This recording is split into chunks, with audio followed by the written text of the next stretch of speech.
I'm going to tell you why XRP is not decentralized in my opinion, and I'm going to tell you why. And by the way, please, if you disagree with any one of these points, then please go ahead, tell me in the comments section why I am wrong. For me, if any of these points are correct, then XRP is not decentralized. Now, before I go on, something extremely important. I'm not saying that XRP cannot make you money. I'm not saying that XRP does not have good tech, because it does.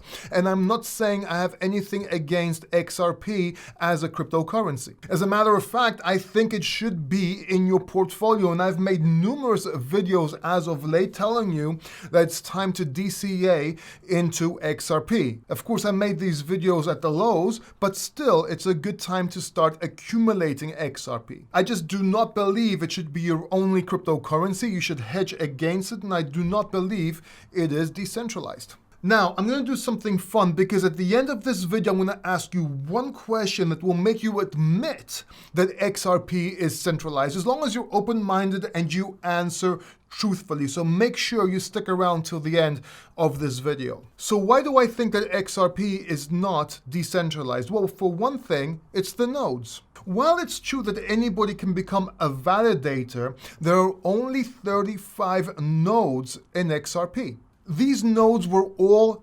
predetermined, and 6 of them are owned by Ripple. And the only way to become a validator is if they accept you, if these nodes accept you to become a validator. And by the way, that's one of the reasons that XRP is so fast and so cheap to send. The more decentralized you become, the more speed you sacrifice. Does that make sense? The next reason is because XRP is governed by a few authorities, making it centralized. This is because the total supply already exists. It's pre-mined, if you will. Now, there are 45 billion XRP tokens in circulation right now, but there's a total of 100 million which were pre-created. And who controls 65% of the tokens?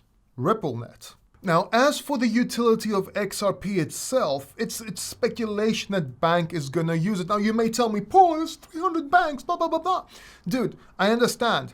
But you have to understand that 300 banks is nothing. There's over 5,500 banks in Europe alone, and they're growing. Also, how can you be so sure that these banks will all use XRP? I will tell you a few countries right now that banks will probably not use XRP: China, Russia, Iran, Pakistan, India, and there's a lot more. Why? Because they don't want to be dependent on a centralized system. They don't even want the US dollar. You think they're going to allow an American company to control them from now on, which can be controlled by the United States government at any time because they are an American company located in the US? And what about CBDCs? We know we're going that direction. Why would XRP be a part of that? Now, you might say, yes, it's going to be used for transaction, it's going to be used for this. Maybe the technology. Why should they use XRP? But even if they do use XRP, I don't think all banks will be on board with that, simply because of what's going on. And there's an element of risk here that most people in the XRP army, or people fanatical about XRP, do not seem to understand. It's dependent